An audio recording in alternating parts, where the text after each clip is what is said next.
Assalamualaikum warahmatullahi wabarakatuh. Halo guys, perkenalkan nama saya Magfiratul Adawiyah Asha.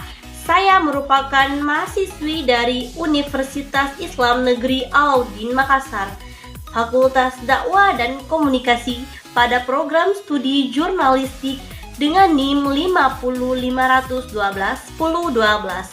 Baiklah, pada kesempatan kali ini saya akan menjelaskan mengenai konsep dasar ekonomi media.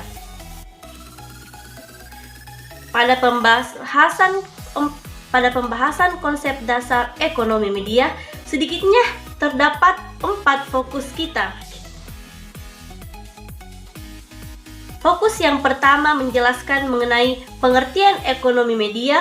Fokus yang kedua menjelaskan mengenai kekuatan yang memengaruhi ekonomi media. Fokus yang ketiga menjelaskan mengenai perspektif makroekonomi dan mikroekonomi. Fokus yang keempat menjelaskan mengenai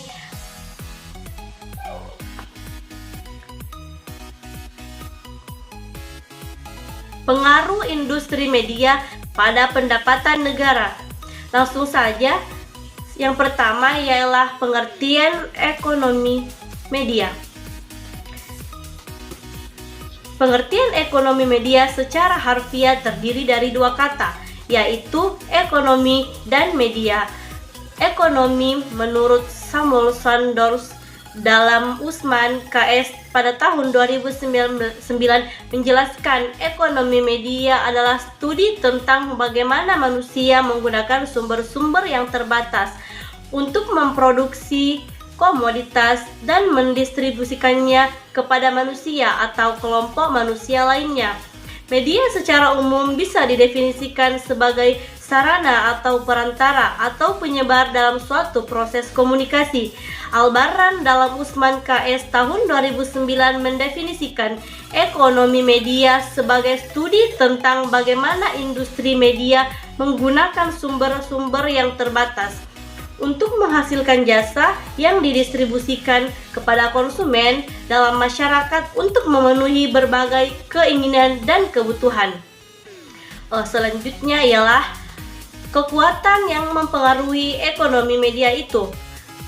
Salah satu kekuatan yang memiliki pengaruh besar terhadap ekonomi media adalah media massa. Perkembangan media massa yang signifikan dan modern mendapatkan dan menempatkan media tidak lagi dipakai dalam konteks institusi sosial dan politik belaka, melainkan juga dalam konteks institusi ekonomi. Berbagai macam pembuktian bahwa media tumbuh bukan hanya sebagai alat politik, ekonomi, sosial, dan alat budaya, melainkan media juga tumbuh sebagai perusahaan yang menekankan keuntungan ekonomi. Institusi media yang berkembang pesatnya harus dinilai sebagian dari sistem politik. Media ini yang tak terpisahkan antara lain karakter sosial, karakter budaya, karakter politik, dan karakter ekonomi. Ketiga karakter ini memiliki kaitan yang sangat erat. Faktor ekonomi juga sangat berpengaruh. Faktor ekonomi pada saat ini rupanya menjadi faktor penentu dalam memengaruhi seluruh perilaku media massa modern. Contohnya seperti faktor pasar bebas dalam seluruh proses komunikasi massa yang memberikan kontribusi yang tidak sedikit dalam membentuk faktor persaingan dan tuntutan ekonomi menjadi pertimbangan bagaimana media massa kontemporer dibentuk dan dikelola.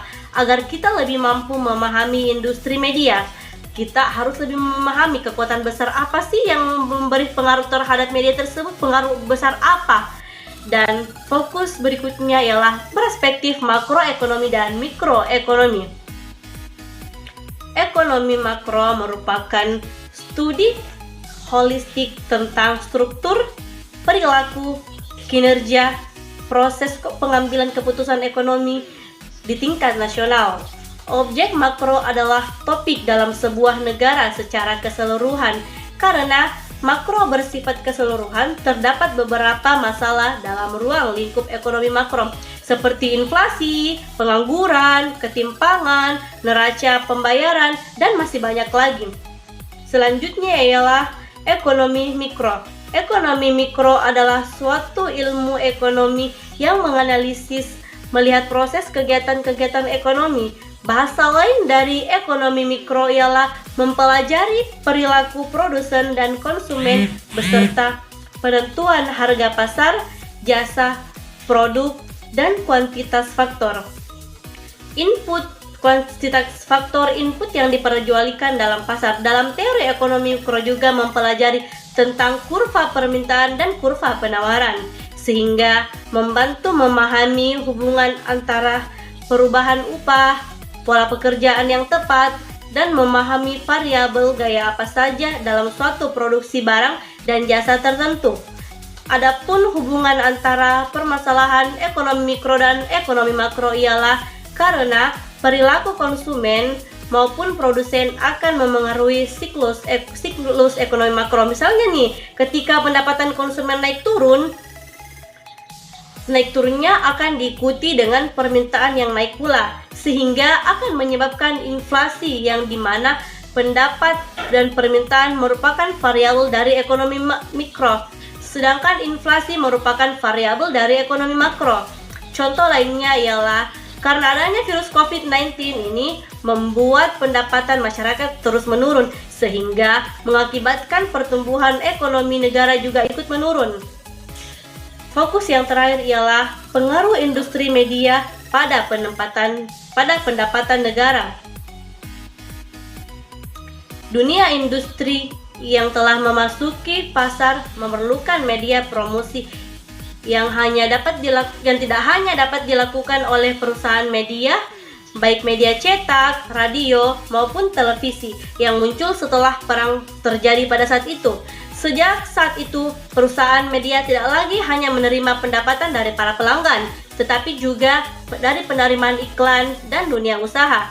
Dalam proses perkembangannya, penerimaan iklan bahkan jauh melebihi penerimaan dari langganan pada media pers, seperti surat kabar. Penerimaan dari iklan mencapai 70 hingga 80% dari total income.